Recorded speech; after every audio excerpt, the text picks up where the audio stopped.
I had a gun in a case behind the back seat, and I grabbed it, chambered it, and dialed 911. All right, gang, let's talk about dry fire. Dry fire is an important part of anyone's training regimen. We recommend you pick up the Manus Firearms Training System. The Manus X is a phenomenal little tool in your toolbox. Manus has been a longtime supporter of active self-protection, and we are super grateful for their support and their product. We found it to be so valuable in our own shooting work. You're going to get immediate, measurable visual feedback. It can take so much time out of the learning curve of dry fire, and this product is worth every penny in our opinion. What gets measured gets improved, and this helps you measure every aspect of dry and live fire. Visit them at mantis.com and let them know you heard about them on the Active Self-Protection Podcast. Alrighty, gang, welcome back to the Active Self-Protection Podcast. I am once again your host, Mike Williver, and God willing, I remain your favorite former Fed. With us today, an actual longtime friend of mine. We're just going to call him Anthony, or Antony, if you're from the East Coast. He is a friend of mine in the ASP universe. We met at the conference and hit it off famously. Anthony, how are you, sir? I'm doing well, Mike. How are you? I'm okay. I'm better now that I'm looking at your handsome face on the screen. We are with any luck. We both have faces for radio. With any luck at all, we will have a video podcast coming up soon. I know I keep saying it. And it will be available on the Active Self-Protection app, which just launched. So we're very excited about that. There'll be all sorts of exclusive content over there. If I can figure out how to do it, I will leave a link in the description of the audio version and in the video version when it comes out on Active Self-Protection Extra. So, talk to us. I actually already signed up on the app. Yeah, I saw you left a comment. I appreciate that. Oh, yeah. Something about Mike, you're so handsome. What are you doing on this little ragtag YouTube? You just can't help yourself. Something like that. I can't remember exactly the wording. So tell us real quick, you are in what part of the country, generally speaking? I'm in the Pacific Northwest up here in Oregon. It's one of the few places I haven't been. I've always wanted to go. It looks beautiful. Any movie or TV show or video shot there just looks amazing and breathtaking. Is it as beautiful as I think it is? I've been here my whole life, and I've had a hard time leaving, even though I've said I'm going to a few times, and I'm still here, even though they're trying to drive the sane people out. Yeah, I was going to ask, are you anywhere near Portland, Oregon, like generally speaking? Yeah, I am. I'm just outside, about 13 miles out of city center. Okay, and does all that nonsense that goes on there, we're not going to get political, but does all the sort of nonsense that goes on there spill out into your community, or is it contained in the city of Portland? I have the crazy walking past my front door and vandalizing my vehicles. Wonderful. Okay. Well, the story we're about to get into may or may not involve one of those people. I don't know yet, but we'll find out. And as I like to say, I like to hear about the story along with you, the audience, as you're listening to it. In this case, I was provided with a police report that was fairly detailed, but there's a ton of details that I know aren't in there. So we'll get into that here in a moment. Sir, are you married? Do you have kids? I am married. I've been married for just over 12 years now, and we have 3 children. They're young, and they're keeping us very busy. Yeah, I could see. I wish you could see his face right now, because his beard makes mine look not gray. In my defense, I became a father late in life, later than my father did. So, I've got a long road ahead of me yet. This is one of those things I've always actually wanted to talk about on the show. So if you're listening, if you're young, if you're in your early 20s and you're wondering, should I wait till later to start a family? That's up to you. There's no right answer. What I can tell you, the benefits of starting young is that I'm 51 and have a granddaughter, which is pretty cool. I'm still able to pick her up for the most part, which is a nice fringe benefit of being a young grandfather. But there's advantages to waiting as well. So that's up to you, the audience. We're going to teach a lesson about that. Anthony, what kind of work are you in? What kind of work do you do? I've been a general contractor in specializing in new and remodel construction on mostly residential, but some light commercial work for the past nearly 30 years. And how do you like that kind of work? It sounds like you enjoy it. I do. I've made a lot of great friends from clients, and I enjoy the work. I enjoy taking something and creating and putting my hard work into it and making something that's that people can enjoy for many years. Yeah. And my business, I've been very blessed. Most of my clients are either repeat customers or referrals, so I don't have to do much in the way of advertising. That's been nice. So that must say something about my reputation as Yeah, well. that's a good sign for sure. And I love the idea that you have people recommending you to other people. That's the ultimate advertising, really. You can't do any better than somebody who has your finished product recommending you to someone else. And this is one of the things I lament about a career in law enforcement. It's one of those jobs where you look back on your day or on your year or on your career, and you can say, yeah, I made things better, but there's nothing tangible at the end of the day. I put someone in jail who needed to be in jail, and that's good, and that's a benefit to the community. As my pastor likes to say, your job should be solving problems for God's people, whatever that is, whether they need a new Bentley or a Big Mac, whatever it might be. At the end of the day in law enforcement, you can feel good about putting a bad guy away or helping someone, but there's no tangible thing you can look at and go, I made that. And I've always envied that about people like you. I would dare say that any of the victims from the perps that you put away would feel different about that. And, it may not, that's a special calling. And not everybody can do it, but thank you for doing it on our behalf. Thank you for paying me. That's always my response when people thank me for my service. Thanks for paying for my retirement. It's feathering the nest nicely in addition to the massive income from active self-protection that John and Steph just throwing $100 at me every chance they got. All right, enough about that. I'm going to get myself in trouble. So we'll talk about the incident here in a moment. I happen to know that you are well-versed in self-defense, firearms, and other things. So talk to us about when your journey in self-defense and firearms began. Were you a kid? Were you an adult? Did anything precipitate it? Or was it just something that you had been around the whole time? Yeah, so I grew up in a home. My parents did not have guns, but my cousins and uncles did. So at a fairly young age, I learned how to begin handling firearms and learned about safe handling and safe storage. And when I was a young, probably about, I think on my 13th birthday, my neighbor and / boss, who I was doing work for, he took me to the store and bought me a BB gun and a 22. And then maybe a year or two later, I bought a shotgun for bird hunting.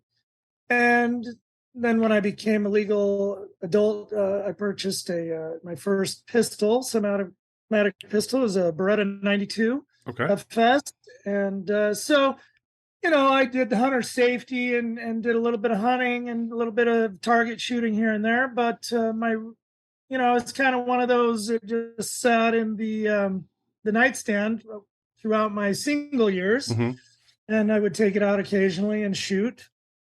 And funny story about that gun is, I would take it out and shoot it, and there was it was shooting left. A lot of people say, well, when you shoot low left, it's the shooter. But for years, that gun just shot to the left. It wasn't low, it was left. And then many years later, probably, in about 2015, I think it was, I learned of John and active self-protection and started listening to, watching the videos and the narrations. And finally, in 2020, I started taking formal defensive handgun classes and took that pistol in to shoot it and finally figured out that the sights weren't aligned. The iron sights weren't aligned on it. So it wasn't me after all. Yeah, apparently not. But still, I still have my issues. But anyway, in these past 3 years, I've put in some serious training and hours in class. And I've probably got just over 220 hours in now. And started coming to the conference 2 years ago, and made some really wonderful connections in the ASP community and the training world. So. I see you're wearing the conference ball cap. Talk to us about 2022. How did you enjoy that? What sorts of things did you do and see while you were there at the Active Self-Protection National Conference? So the one difference between my first year in 2021 and coming in 2022 is I came a day early and kind of jumped in and helped volunteer setting things up. And so I got to see kind of some behind the scenes aspects of it and solidify further some relationships I had made the year before. So that was unique. Met some new folks that I hadn't met the year before, and just kind of stepped up from that first year where I came in not knowing what to expect. Still had a great first year, learned a lot, really enjoyed the conference, many aspects of it, especially learning about what the donations for the registration go to with the foster teens there at the camp. There's amazing stories coming out of there with what Mike and Lisa are doing there with those teens. It's kind of near and dear to my heart because I did some foster care, my wife and I, for about 4.5 years. And we were working with teens who had some pretty rough upbringings. And so, yeah, it was another great 3 days of training, and I got to meet and some new trainers, and really just set me to this next level. I came back from the conference and started shooting some USPSA matches based on class I took with Riley Bowman. So, yeah, Riley Bowman is kind of a next level shooter. If you haven't heard of Riley Bowman, if you're listening to this, you can find him on YouTube. He has a podcast, and I feel terrible. I can't think of the name of it right now. Do you know what it is off the top of your head, Anthony? Concealed Carry. Yeah, just look that up. Look up Riley Bowman, Bowma, and you'll find it. It's a good show. Again, lots of sensible information, not a lot of foolishness like we have here. So it sounds like you had a great time. I had a great time meeting you. We hit it off immediately. I think we did. Maybe you disagree. I don't know. We hit it off immediately and have been making fun of each other ever since, which is what brothers do. So with all of that said, we are here to talk about your incident, and I read the police report. You have not really talked me through it, so let's talk through it now, and I'll set it up. You were watching a house. You were kind of keeping an eye on a house, maybe picking up the mail or whatever for a friend of yours who was out of town. So talk to us about what was going on there. Yeah, so back in 2000, I moved out to a little rural town outside of Portland in the foothills of Mount Hood area, and became friends with a gentleman that lives out there on the same road. I don't live there currently. That house I have out there now it's a rental house that I rent out, but it was my bachelor pad from 2000 till about 2010. And I met my friend out there when I moved in, and he was also a single man, bachelor. He had children, but he was shared custody. So we would hang out and get together every now and again. And when one of or the other of us would go out of town, then the other one would watch each other's homes and take care. He would take care of my dogs when I was out of town, and I would take care of his place, check the mail, and just make sure everything was on the up and up. Became good friends during that time while I was down there. We each, had each other's house key just in case something were needed. And it was just that kind of a neighborly, friendship. So talk to us about the neighborhood. Paint a picture for the listener who doesn't know what Oregon looks like. So this is a rural area. Each home is sitting on about a minimum of 1.5 acres to 2 acres. His property is probably closer to 5. It's a rural area down by a river. We live on a road next to a river. Lots of trees, forested area, very green and lush, kind of rainforesty, being in the foothills of Mount Hood. Sure. So we have beautiful summers that only last about 3 months. And we have a lot of dampness the rest of the year. So it's lush and green and vibrant, and it was rural, it was outside of a town. The nearest town was a couple miles away, and they have a city population at the time was probably around 3,500 people. You mean the big city? We're talking about the big city here compared to where you lived. Yeah. This is outside of Portland, about nearly 30 miles. Right. Yeah, which sounds better than being 13 miles. Just my opinion. I've never been there, but I'm just guessing it's a little quieter. So yeah, our listeners are probably going to wonder why I'm living half that distance closer back to Portland. But anyway, that's another story for another podcast. Right. So the last question I have about the layout is, if you're walking down the street where your friend's house is, and you're standing, at the end of the driveway, can you see the house, or is it really far back off the road? His place, you can see his house from the road. It's there's a few trees kind of meandering in the way. So about how far from the street to get to the front door of the garage? From the street, I'd say probably 120 25 yards at Okay, least. so it's set back quite a bit. I mean, compared to Step back. someone like me in a in a cookie cutter development where Yeah, it's a fairly long driveway compared to what I have currently at my house. Gotcha. Okay, so the day in question, you are going to check the house. Were you asked to do that specifically that day at that time, or was just the time you're going to go do that and have a look? No, so funny story. We're back. This is gonna back us up a little bit. I was at home. It was Christmas Eve. It was a little. It was cold, and the snow was actually coming down. It wasn't cold enough for it to be sticking heavily. It was kind of flakes, and it kind of sets it. I was at home. It was Christmas Eve. I was doing my thing, kind of getting prepared for what was going to come in the afternoon with going to meet with family for Christmas Eve dinner. Sure. But, this was still like 11, it was midday, nearing noon. And I was burning CDs off of my Apple iTunes. Oh, anyone under 30 is not going to know what that means. Go ahead. Explain that to the nice people at home. That's what I said. This goes back a little ways. So I needed one more disc to finish what I was doing, and I was out. Uh-huh. And I knew that he had some sitting on his desk. I saw them there. So you went to your friend's house to steal his property. I went to his house to borrow. Oh, okay. Just like if he were home and I needed a cup of sugar. Right. So I decided, well, I know he's got some. I'm going to run over real quick so I can finish this task. And then I'm going to come home and get myself ready and head out. At that time, I was in my jogging pants and slippers, just kind of doing chores around the house while I was burning music and such.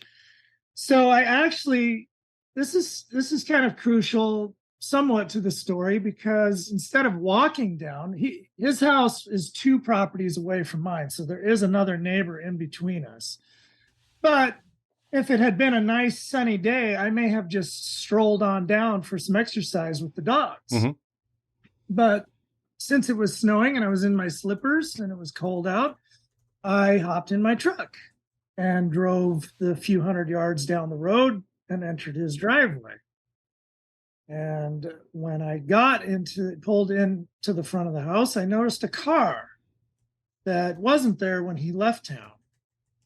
The car is detailed in the police report, but this one little fact coming up wasn't listed anywhere. And so when I got out of the truck, I glanced at the house and walked over to the car and looked in the windows and noticed a jacket on the back seat that I recognized as my friend's daughter's jacket.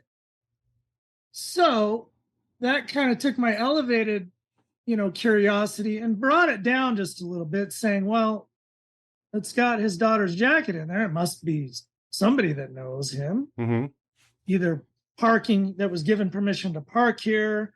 It's not unusual for us to share our space and let people park. Oh, you're going to the airport? I'll take you. Park your car here, or what, So I kind of brought my alert level down a little bit, saying, well, this is a familiar sight. So maybe if somebody's here, they belong here that I don't know, or they're just parking their car.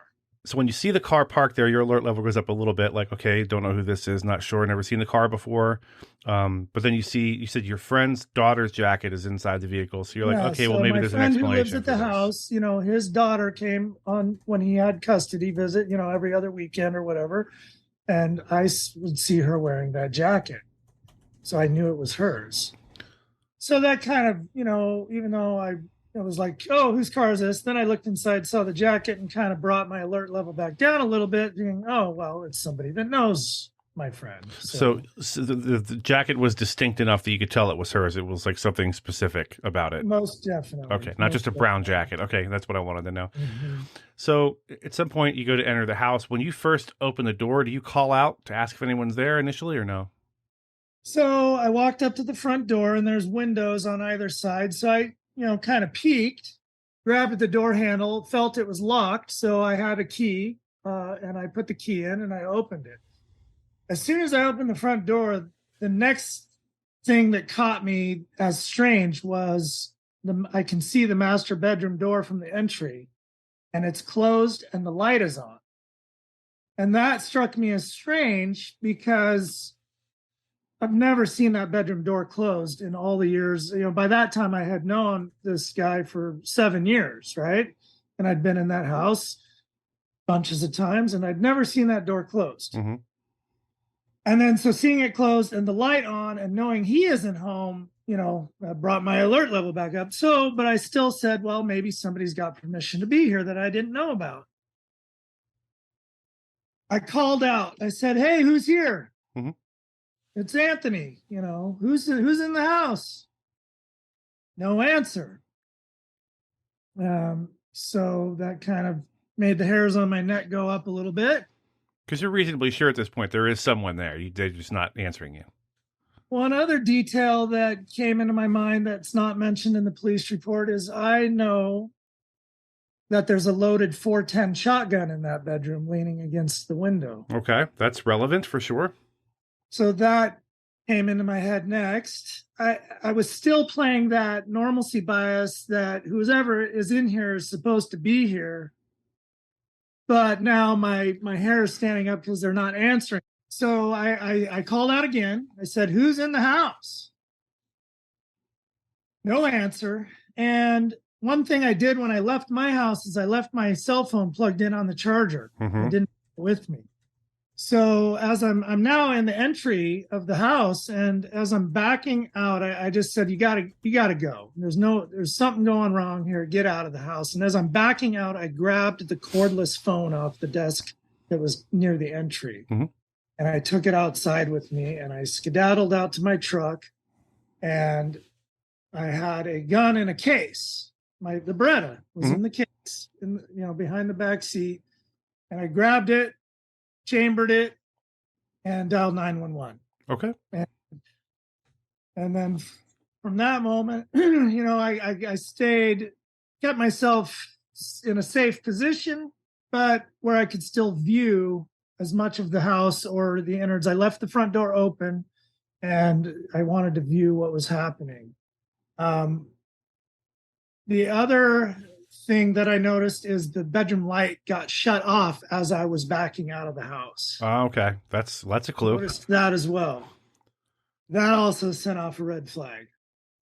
So I went and got the gun, called 911. I did call back to the house, with a loud voice stating, who's ever in there, I'm armed, let yourself be known. Mm-hmm. What's going on? And I'm on the phone with 911. So in your area, you're in a rural area. So most people don't live in rural areas, obviously. So for those who don't, for those who live in a city or a suburb of a big city, a populated area, what is the average response time, do you think, in your area to get someone to you? Because it's not like there's a police station right down the road necessarily. You're out in the country. If you're lucky, sometimes it can be fast if they happen to be patrolling the area. And back during that time, we had pretty decent response times with our county sheriff, depending on where they were. That particular day, I want to say it was probably at least 10 to 15 minutes before they made it down there. Okay. So in the interim, you were sitting there waiting. I think that's in the police report. I could go back and verify that, but it's definitely some time elapsing there. And but it was funny that they actually, when they did show up, they showed up with two of the city police officers from up above as well for backup. So that was interesting. I hadn't seen that really happen frequently. Yeah, mutual aid is a thing. That happens most places, but only if needed. In an area like that where they're spread thin, it would make sense that the closest help is maybe not the same jurisdiction or the same agency. So in the interim time, you've called, you're on the phone with 911. My first question is, did you explain to them that you're armed? And did they say anything to you like, okay, well, put it away, or that's fine, or how did that go? Because that's a really relevant lesson for our listeners. Yeah, so the story goes back at least 15 years. So as far as I can remember, I started to do... Well, I think we should, before we even get to that, I think what we should do is go forward with what I saw after I was standing out front. Yeah, we can come back to it. It'll make some more sense as it flows together. So I'm standing outside. I've got the phone, the cordless phone kind of kinked in my neck and shoulder. I've got both hands on my pistol. I'm watching the windows in the house. I'm kind of standing out by the bed of my pickup, for some cover.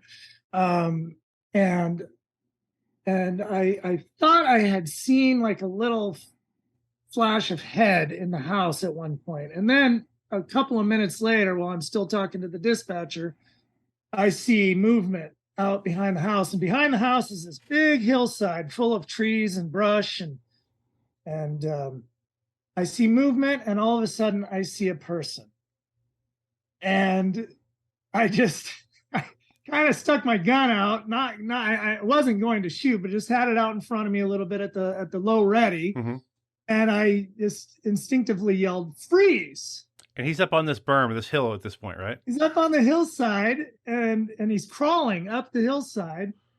And I yell, "Freeze!" Right. And he turns around and looks right at me. And I said, "Thank you." And he turned and he continued skedaddling up the hill. That's the most polite armed encounter of all time. So while that's all happening, the dispatcher said, "They're on your street. They're coming down." So I ran, I opened I think I had left the door open, the rear door of the truck, and I set the gun, put the safe on the gun, and put it back on safe and set it in the case. Mm-hmm. And then out and just had the phone kind of in my arm and just had my hands kind of at above my shoulders a little bit when they pulled in the driveway. The international sign for "please don't shoot me." Yeah. So they pull in the driveway and I'm pointing and screaming. I said, he's up. He just crested the hill. He just crested the hill. So they leave one of the Sandy police officers, the city police officer, with me, and they skedaddle back out and they head up the hill. And so we're sitting there chit-chatting. I hang up with the dispatcher after she knows that I'm there with the officers. And we're sitting there chit-chatting. And I said, "I think I know who it is." And he's like, "Well, what do you mean?" And I go, "Well, I think it's the boyfriend of the ex-wife." He's like, "Well, how do you know that?" And I go, "Well, it just so happens, like 3 months previous, I walked into a restaurant to have dinner with my mother, and there was the ex-wife, my friend's daughters, and the boyfriend." Mm-hmm. And she introduced me to him. Says Anthony, this is Slappy. Yeah. This is Slappy. Nice to meet you, Slappy. Nice to meet you. And I go off and eat my dinner with my mom or whatever. And so it was fresh, Right. I say to the officer, "I think his name is so-and-so." Mm-hmm. And he's like, "Really?" I go, "Yeah." This is, I'm starting to put it all together. I go, the jacket in the back of the car, wife. The other thing I said to the officer as we're sitting there is I was like, "So are we going to go in and clear the house?" And he looks at me with these big eyes. He goes, "No, we're not going in to clear the house. I can't do that with you." And I was like, "Why not? Yeah, come on, man. The house. I know all the hiding spots. I've got a gun." Yeah. He's like, "Yeah, no, we're going to wait." That's funny. You're ready to go, huh? You're ready to be deputized and go in there and start searching for bad guys? So during that interim time, you're still armed while you're on the phone with 911. So do you recall if at any point they made any mention of the gun? I know you told me you were armed. Did they say anything in your recollection like, "Well, put that away," or you hang on to it, or when the officers get there, do this? So at the same time I'm yelling, "Freeze," and he turns around and looks at me, and I say, "Thank you," and he turns and skedaddles. That's all happening simultaneously. She's telling me, "They're on your road. You're probably going to want to put the gun in a safe place. You don't want it in your hand." Mm-hmm. At that, I was already, once I knew he wasn't a threat to me physically, I was already walking to the truck to set it down once I heard her say, "They're on your street," because I knew I only had 30 seconds from that point to get the gun out of my hand. So I can fast forward a little bit. They don't mindful of that. They don't catch him that day, or immediately, rather. They go to look for him. They search the area. He's not immediately found. But what they have apparently is your description of who he is and his car with his license plate and the daughter's jacket and all that. So kind of walk us through how they found him and how that worked. It didn't take terribly long.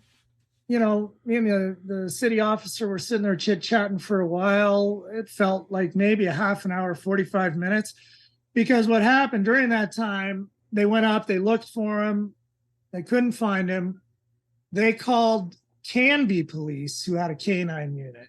And that's a good 35, 40 minutes away from Canby. So I don't know where that officer with that canine was, but whatever, time when they couldn't find him physically, they called and he came.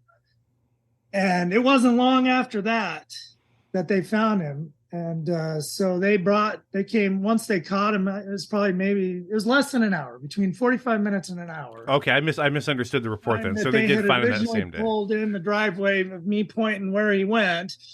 To when they brought him back, it was within 1 hour. So are you still at the house when they bring him back? Yeah. Me and the city officer were still standing in the driveway, chit-chatting.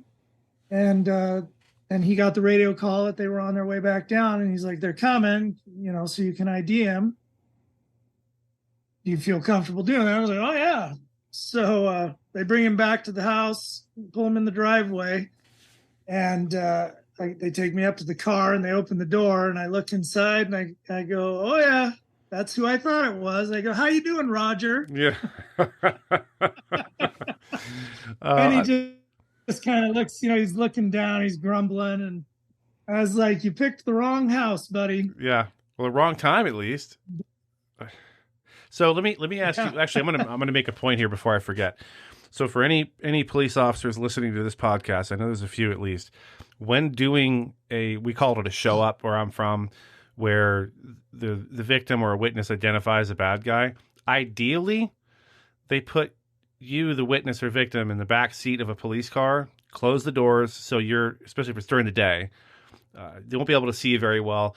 They pull the bad guy out of the other car 20 yards away and you can see him, he can't see you. That's for my police officer friends. That's preferable. I don't know if they asked you, do you mind walking up to the car? Do they even bring that up, do you think? Well, yeah, so they did. They said, would you feel comfortable going over and IDing him? Okay. They didn't really get into that specific a detail about if I felt comfortable or not. I think they, maybe by my demeanor, they knew I was ready to go get him. Not scared. Okay, I got it. Not scared. So let me ask you this: Do we know what it is he was doing or looking for or trying to do in the house? And do we know? I mean, we're not naming any names. Is the ex-wife part of this? Maybe. So I suggested that, and I still to this day believe she prompted him to go over there because she knew what was in the closet, which, it's master bedroom. There's a safe. Something of value. I think she put him up to it. My friend believes so also. Right. But we haven't been able to prove that in the interim. No, the officers in the report, they did speak with her, but I don't think they ever, I think in their mind there was like, well, there's no way we could ever prove it enough. Maybe they tried to talk to her to see if she tripped herself up at all, but according to what I read in the report, she didn't, she kept herself at enough distance that there was no way to tie it back to her. Although he had her cell phone in his possession. So yeah, I mean, I can say this much about the criminal element. A lot of times they will use gullible women to get away with stuff and abuse that relationship in order to get things from them. I'm not saying that's what happened in this case where this particular woman is particularly gullible, just saying that is a frequent thing that you interact with. So was there forced entry or did he have a key? No, he forced entry to a back door. Okay. Oh, another funny detail, when they opened the door to the cop car and I saw him inside, he had muddy socks. His white socks were no longer white. They were muddy and soaking wet. He had left his shoes. He was polite enough to take his shoes off at the back door when he broke in so that he didn't make a mess on the carpet. That was very thoughtful. When I interrupted his little fiasco there, he skedaddled off without his shoes. So he was in a hurry. So for any burglars listening, Leave your shoes on. That's your lesson for the day. Uh, what a polite I can't get over how polite he took his shoes off as to not muddy the carpet. You said thank you. This is such a polite interaction. You sure you're not the two chipmunks, Chip and Dale, who were always so nice to each other? You remember them? I didn't know this phrase at that time, but I love John's phrase about being a good, sane, sober, moral, prudent person. Mm-hmm. So, I guess to a certain degree, I was that back then as well. Well, there is reason to thank him. If you got him to turn around, you can ID his face. Now that is a reason to say I appreciate the help. That's exactly what I was thanking him for. So you yelled freeze. You watch a lot of police movies and TV shows. Is that what's going on? Yeah, I love all those. I never said that in 30 years. Blue Bloods. Right. In the house, on the floor, he had left his sawzall, his blades, and all his pry bars and all of that lovely stuff. So, there's no telling if the ex-wife put him up to it or not. But one has to ask. I think it's reasonable to ask, how did he know that was there if she didn't tell him? And why would she tell him that for any other reason other than to encourage him to go break in? But that's just simply, that is speculation on my part. So this guy gets caught. Is he charged and is he convicted of anything? Yeah, he was charged with burglary, criminal trespass, and criminal mischief. We went to court once. The DA called us down to come to court. It wasn't a hearing at that time. Maybe it was just before the hearing. And he talked to my friend, the victim, and I as the responding party or the reporting party. And we gave our spiel. I think he was kind of seeing how it lined up with the police report. Eventually, as far as I know, I think he just pled out to the thing, and I don't know what that ended up looking like. He had some restitution to pay. I want to say it was in the ballpark of $6,500.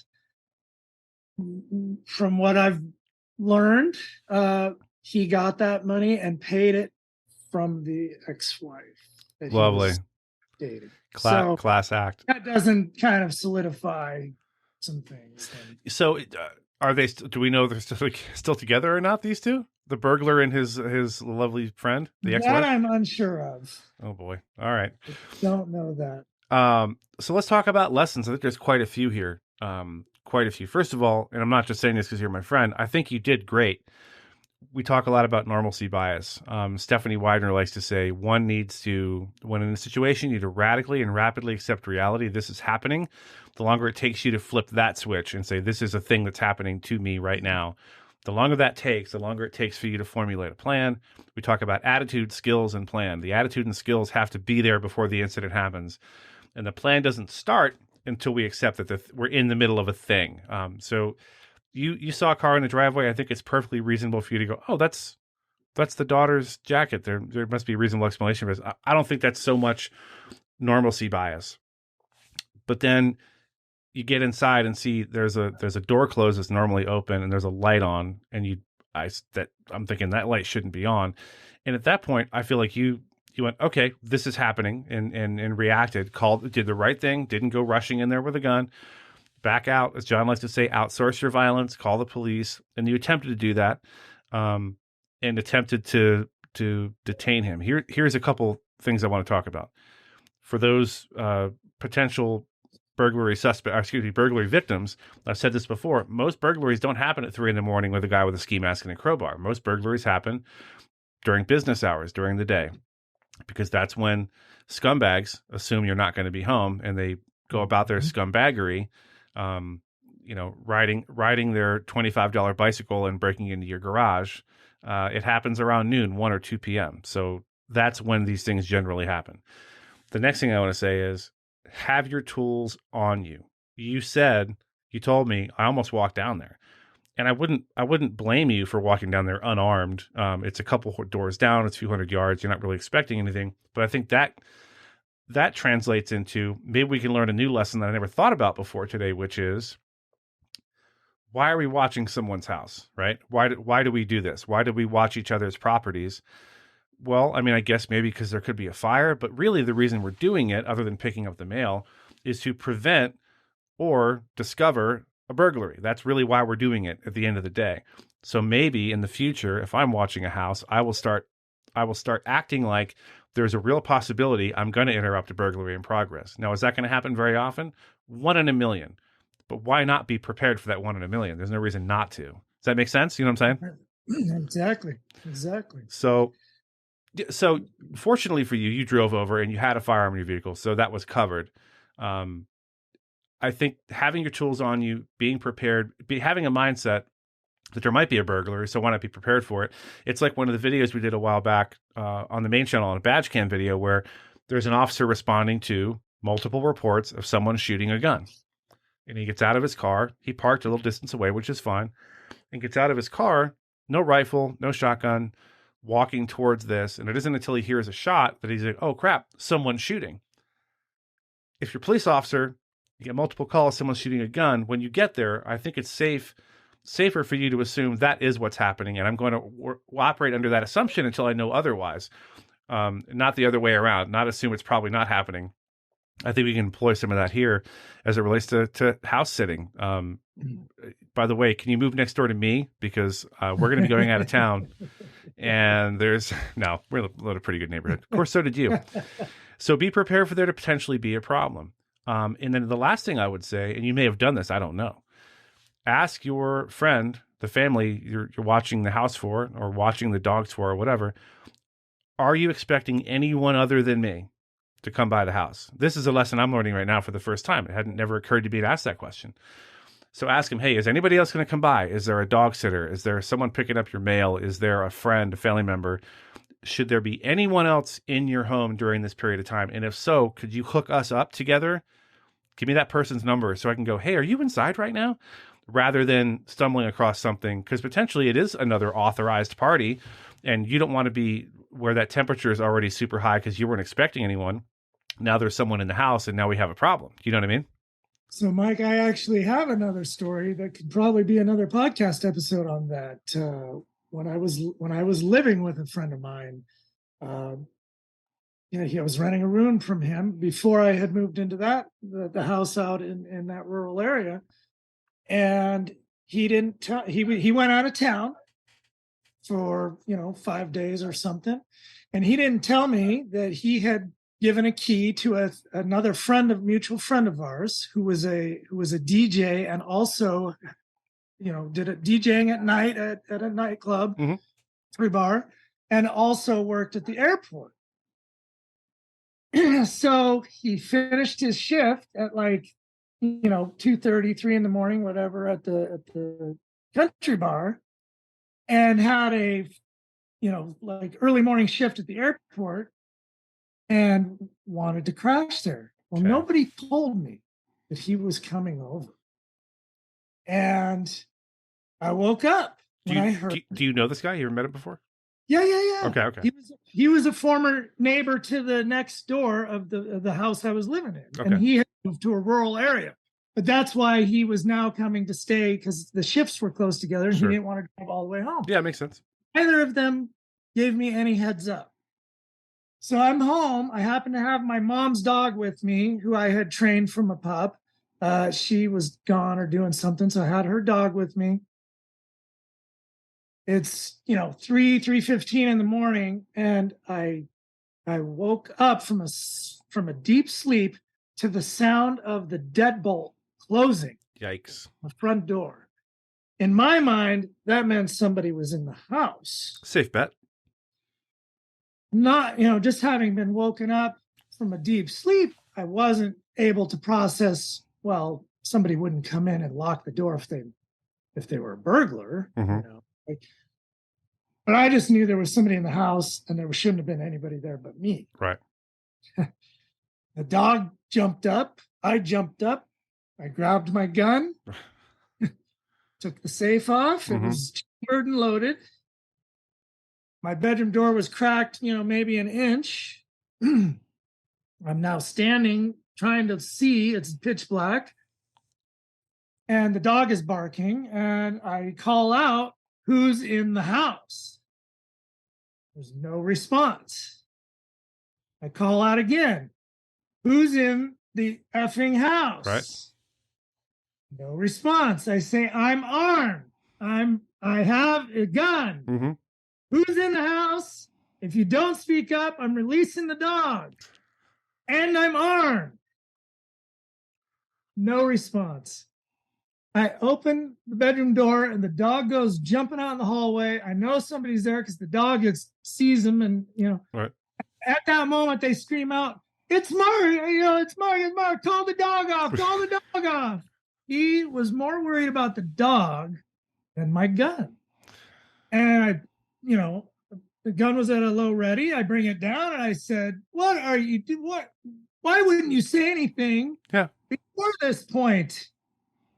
I said, "I have a gun. I'm armed." What was its explanation, if any? He didn't have one. He was, I guess, so freaked out by the sound of this vicious dog barking at him that he froze up. We talked before we started here about being a poop magnet. Like I was throughout my career. My son is becoming one, and he starts his career in law enforcement. Folks, never mind all the lessons I talked about before. Just cancel those. Those don't count. Just don't have Anthony watch your house. I think that's at the end of the day, that's the way to keep out of trouble, because everywhere he goes, trouble seems to follow him. Some more innocuous than others. Anthony, actually, I would beg to differ. I'd beg that everybody should have an Anthony at their. Is there anything else you wanted to mention or discuss before we part ways? I have a feeling I'm going to have you on again and with another poop magnet story at some point. But is there anything else about this incident you wanted to cover? Several. I do have several. Yeah, I would just say, any exes out there, don't put your boyfriend or girlfriend up to going over to your ex's house and trying to take things that don't belong to you. It's probably not going to end very well. And especially if you have kids together, don't be playing that kind of game. So we now have 2 tips for bad guys. 1, leave your shoes on if you burglarize a house. And 2, don't burglarize your girlfriend's ex-husband's house. It's not a good idea. It's just going to start problems. Anthony, man, I appreciate you so much for coming on, for telling me the story. And I will talk to you soon, my friend. It's a pleasure to be here with you, Mike. Thank you. All right, folks, that is the end of our main interview, and you know what time it is now. It's time for the Gutowski Files, I've landed on starring Stephen Gutowski. He is the founder of TheReload.com and the host of the Weekly Reload podcast. Sir, how are you?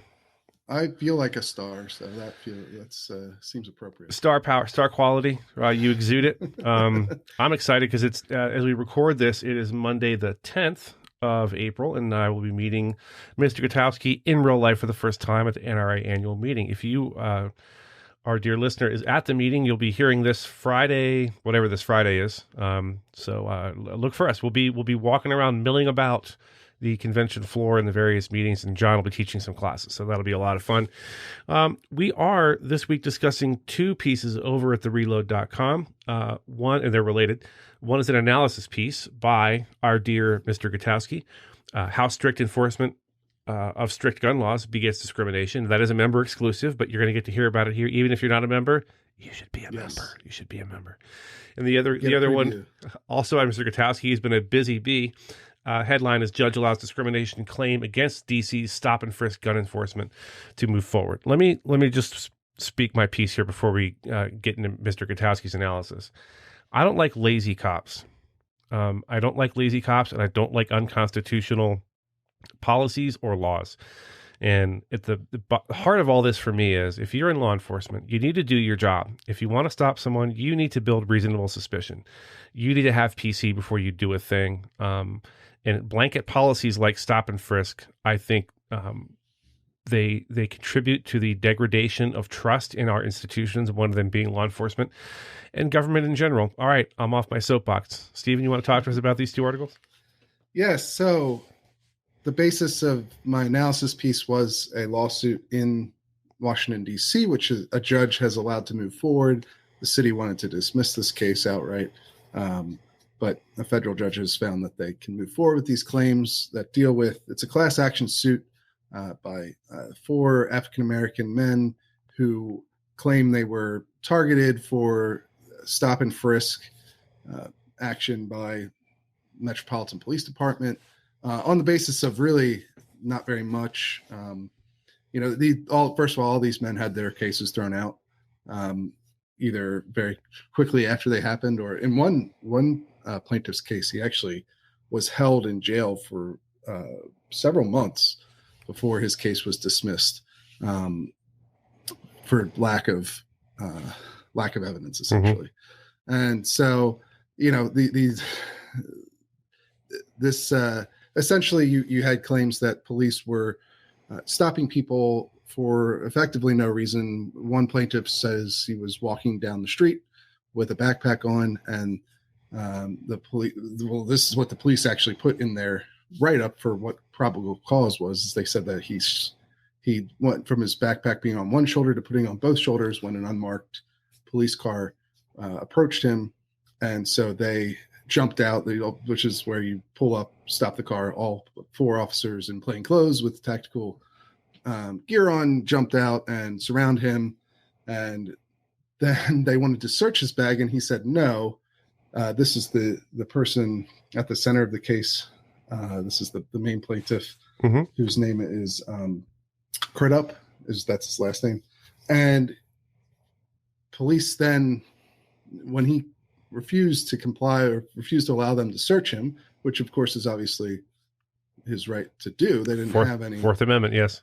Yeah, they didn't have a probable cause to search him, and so they claimed that he was backing up, trying to hide his backpack from them.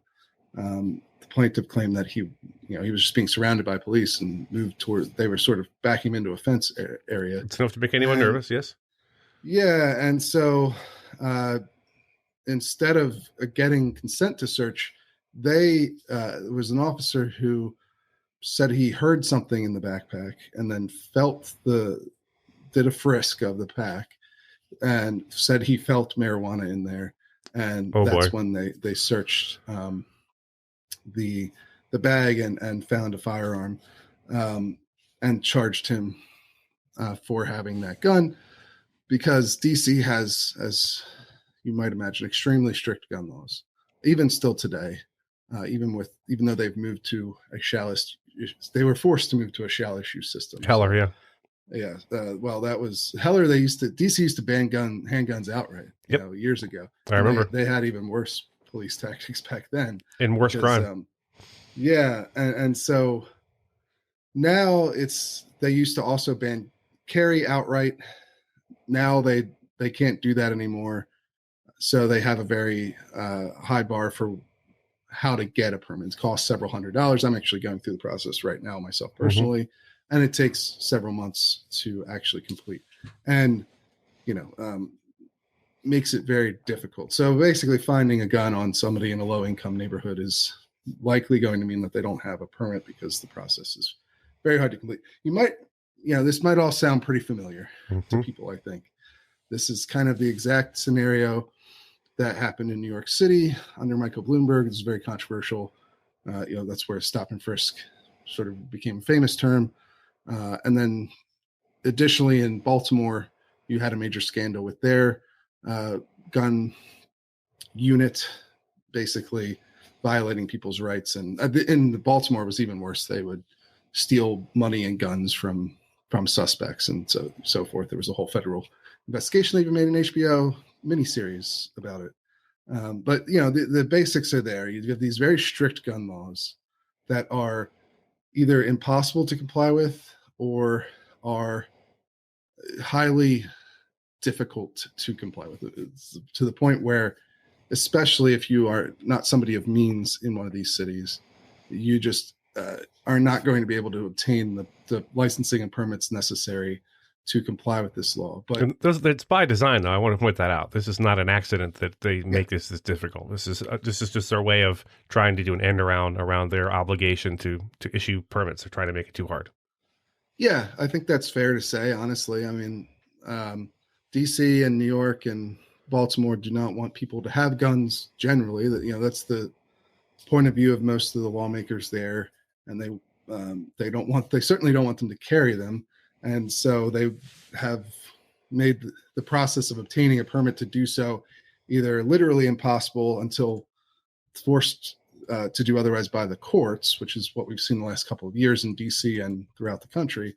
But or they've made it so hard, even when it can't be impossible, that it's really improbable that somebody, especially in a lower income neighborhood, is going to actually be able to get that permission. And so, of course, the problem with this is fairly straightforward, right? If you make it impossible for someone who is a low income to obtain the legal permission to carry a gun, well, a lot of those people are going to naturally be living in higher crime areas because they can't afford to move somewhere else. And at the same time, your enforcement is going to be focused on those higher crime, lower income areas. And invariably, what that means is you're going to scoop up a lot of people who aren't actually dangerous to themselves or the community, but who haven't been able to get the legal permission to carry a gun, especially if you're using very aggressive tactics like this stop and frisk stuff. Yeah, and people that I would argue from experience, having worked in a lot of these types of neighborhoods, that genuinely on a day-to-day, a real-world day-to-day basis need a handgun for protection. I mean, they're living in a dangerous area. And so the idea that someone like that, and I came across those people all the time who were armed but weren't up to any sort of criminality. And I want to make this point too before I forget. I was a little harsh at the top. I do want law enforcement. I think everyone wants law enforcement to be aggressive and root out crime and criminals. You just have to do it within the confines of the law. The Fourth Amendment is what it is, and it's not an obstacle to be overcome. It's just the framework. You have to work within it. So anyway, I digress. Yeah, and I think people who live in these neighborhoods also want police enforcement of the law. Mm-hmm. What they don't want is to feel like they're suspects just for living there, or that they're being harassed, right? And so one of the key ways to keep people from feeling that way and having a negative relationship with law enforcement is to follow to respect their rights, right? Correct. And these sorts of laws make it much harder to do that because because they basically are impossible to comply with. If you're like, let me give you an example of how the DC permit works. I mean, we talk about New York City first, right? Where it's just basically was literally impossible to obtain a permit unless you were rich and connected. Former President Donald Trump had a permit back in the day in New York City to carry. People like that could get it. If you knew a guy, you pay a guy, they can get you a permit, or you're high profile enough to where you're getting death threats all the time and you can document it and you got a lawyer that can help you go through the process. Maybe you can get a permit in that situation. Because these were the old May issue laws where basically officials could deny you for any reason they wanted. Now we've moved away from that. DC doesn't have that process anymore, right? They have shall issue permitting, which we've talked about before, but essentially means the official can't just deny you for no reason. But they can institute this. The city can institute a really high bar for what is required to obtain that permit. And so in DC, that means, obviously you go through the background check. That's a pretty standard thing for most permit processes. But also you need a specialized training course that's specific to Washington, DC. The police there certify the course. You can't take, for instance, a NRA basic pistol course, which is a common safety training requirement in most other states that have permits still. And that course is 16 hours long. It includes 2 hours of range time and 2 hours of DC law specific. And you have to get, again, certified by the MPD to teach this class. So what that means is this, whether it's great training or not, my class has been pretty solid, but inevitably that means it's expensive. It's $350. A lot of places that I've seen advertise it, I think I paid $275 plus range fees plus ammunition. And additionally, that range requirement, well, certainly if you want to carry a gun, you should be proficient with it. I don't think anyone disagrees with that, but having that requirement in there to get the piece of paper to allow you to do it means that you have to go outside of Washington, DC somewhere to do it. And because there are no public ranges in the city. And one of the reasons that that's a problem is for somebody who lives in a low income neighborhood, besides the just raw cost of this, is that if you don't have a car, that's much more difficult to do. There are no metro accessible public shooting ranges in DC area. And you couldn't take your gun on public transit anyway, because DC has a law banning that. So, that adds another barrier to actually obtaining this permit. And then, of course, they also have an expansive list of where it's off limits to carry a gun, in addition to the public transit, which, again, if you live in a low income neighborhood in Washington, D.C., you're probably relying on public transit a lot of the time to get around. And so you're kind of, even though you in theory are more likely to be able to get this permit than how New York City used to be, you've still made it that such a way that it's almost impossible. And even having the permit doesn't really protect you from being arrested for carrying because of all these other restrictions. And of course, getting back to the main point that we're getting at with this, in American cities, now there's lots of reasons this is the case, and we don't need to, we could spend a whole podcast talking about it and everything. It's not the goal here, but invariably, if you are flooding in lower income neighborhoods in American cities with enforcement in this manner, and this is where the effect is happening, it's going to be disproportionately felt by minorities. That's just the reality of the situation.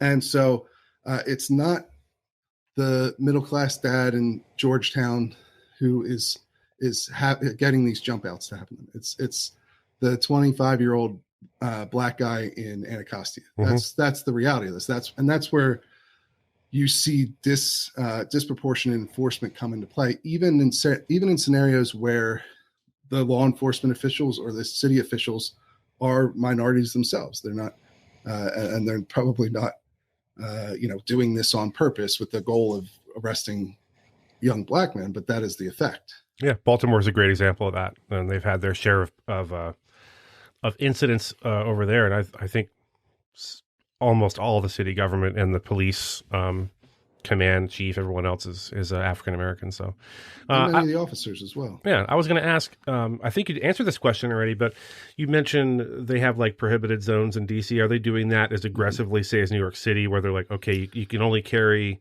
in very limited number of places, effectively making it useless to get a permit? It's not as aggressive as the new post-Bruin laws that we've talked about before on the show, where they're sort of trying to ban it everywhere, almost effectively everywhere.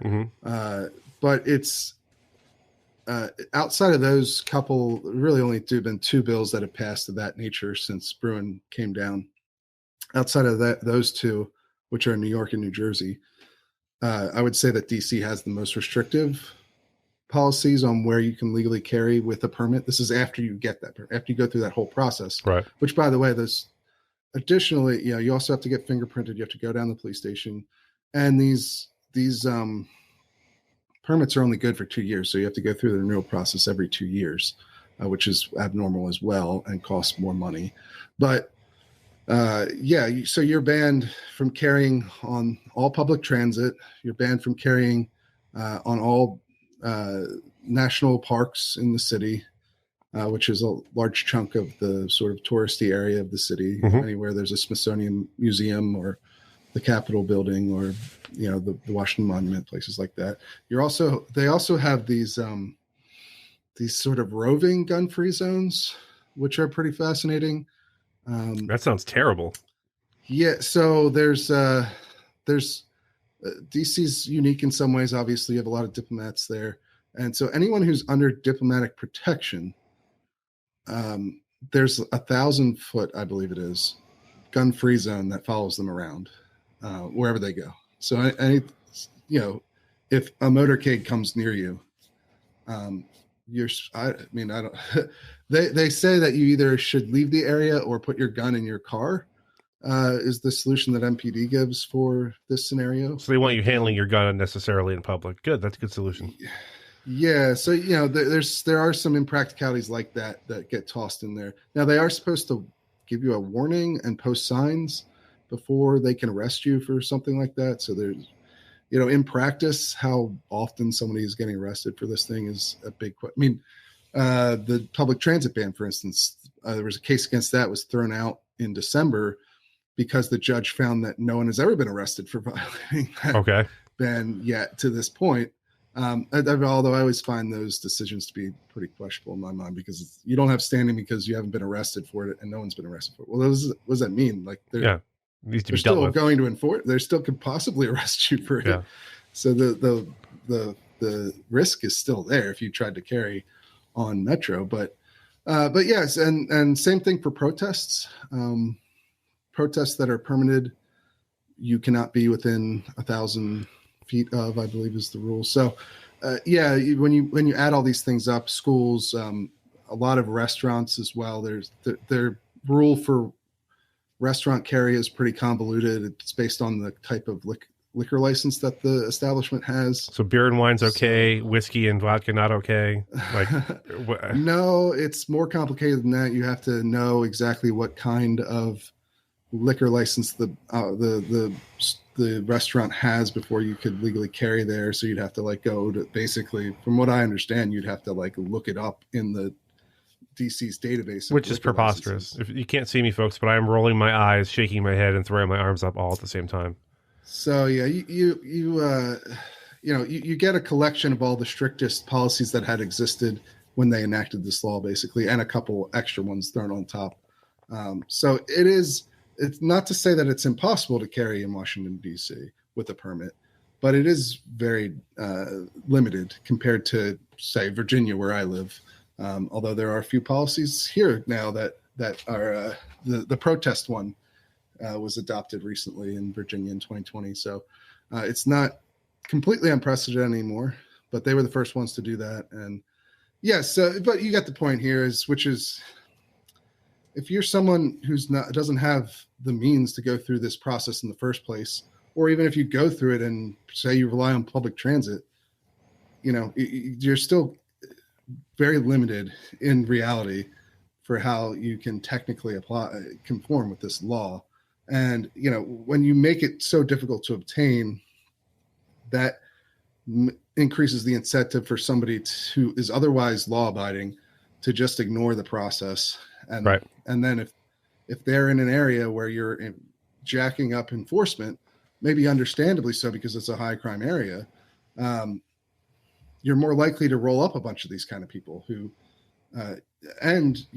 if the law is so broad that you don't even have to show that they meant to do anything with the gun that you found on them, well, you're probably going to end up with a lot of people who are getting either having their lives disrupted through serious, catching serious charges, or even going through through to being convicted. Although a lot of these apparently just get dropped because the prosecutors and the judges understand. You saw this effect in New York and Baltimore too, and so you're just kind of gumming up the system with people you aren't going to actually prosecute anyway, and you're just pissing off a lot of the community members, and you're wasting a lot of people's time in the pursuit of this sort of idea that just getting guns off the street generally is what matters, and not whether or not you're getting the right guns off the street, right? Yeah.